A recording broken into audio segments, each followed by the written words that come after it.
Assalamualaikum warahmatullahi wabarakatuh. Alhamdulillahirrabbilalamin. All praises to Allah subhanahu wa ta'ala. Salat and salam be upon to our Prophet Muhammad sallallahu alaihi wasallam. And this good occasion, I would like to greeting you all. Hello guys, and let's begin this session by reciting Basmalah and Dua. Bismillahirrahmanirrahim. Raditu billahi rabba wa bil islami dinan wa bi Muhammadin nabiyyan wa rasulah.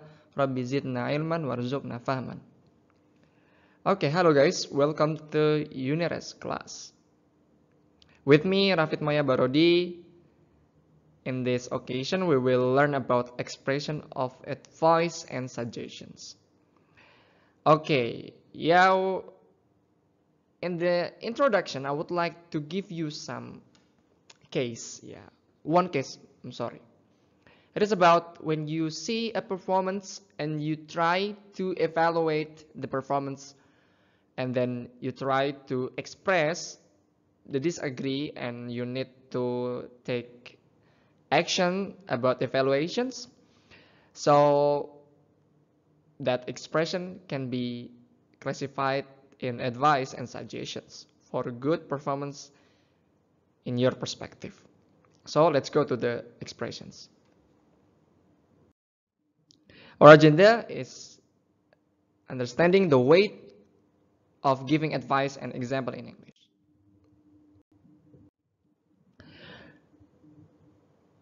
There are 5 try to in English.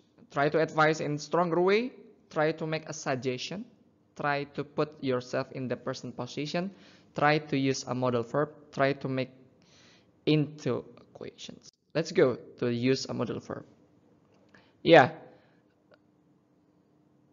There is 2 kind of modal verb, should and ought to. The meaning is seharusnya. We go to the example. You should do more exercise. The meaning is kamu seharusnya melakukan latihan yang lebih. You should not drink too much milk. Kamu seharusnya tidak meminum banyak susu. Modal verb here means should and ought to. Yang berarti adalah seharusnya. You should, you ought to, the meaning of kamu seharusnya. That kind of make advice and suggestions. Make it into equations. We can take an example. Why don't you do some more exercise? And you can say about how about. You make how about. And this is the difference. When you see why don't you, the next is infinitive. Why don't you do some more exercise? And what about how about? How about? The next word is gerund. How about doing some more exercise? That's the way atau cara memberikan suggestion and advice. The second example is make it into a question.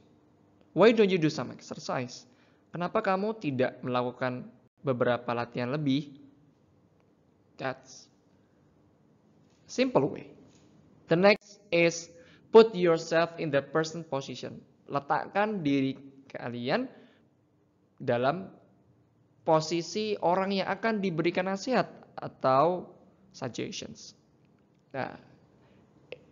In this part, using conditional sentence atau kalimat pengandaian. Example, if I were you, apabila saya menjadi kamu, I would do more exercise. Saya akan melakukan latihan yang lebih. That's why put yourself in the person position. Use conditional sentence atau menggunakan kalimat pengandaian.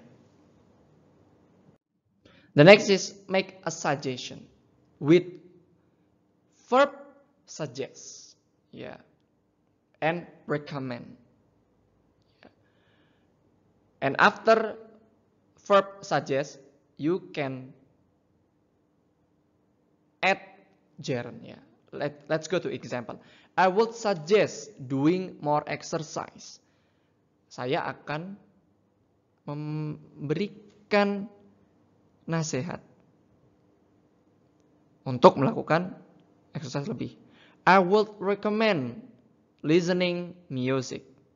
I would recommend reciting Quran.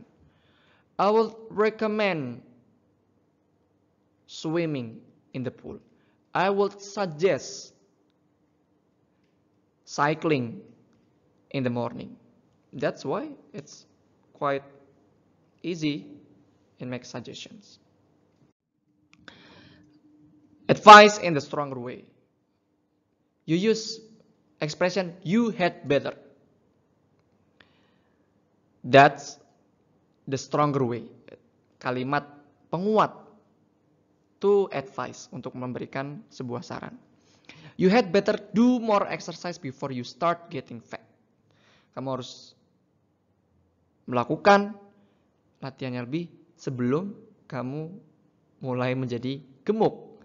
You had better not drink so much hot milk or you will get sleepy.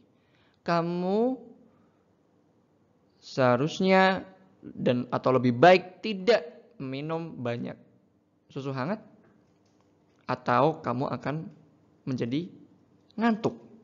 That's the stronger way. Use expression you had better. So we know that we have 5 ways, ada 5 cara to express advice and suggestions. Don't forget to see the example in 5 ways to give the advice or suggestion to someone that you want to. Okay, so that's all I can say. Thank you for your nice attention. May you can repeat again and speak and try to improve your English speaking. That's all I can say. Let's close by reciting Hamdalah and doa kafaratul majlis. Alhamdulillahirabbil alamin. Subhanakallahumma wa bihamdika asyhadu an la ilaha illa anta astaghfiruka wa atubu ilaik. See you in the next time. As I say, Assalamualaikum warahmatullahi wabarakatuh.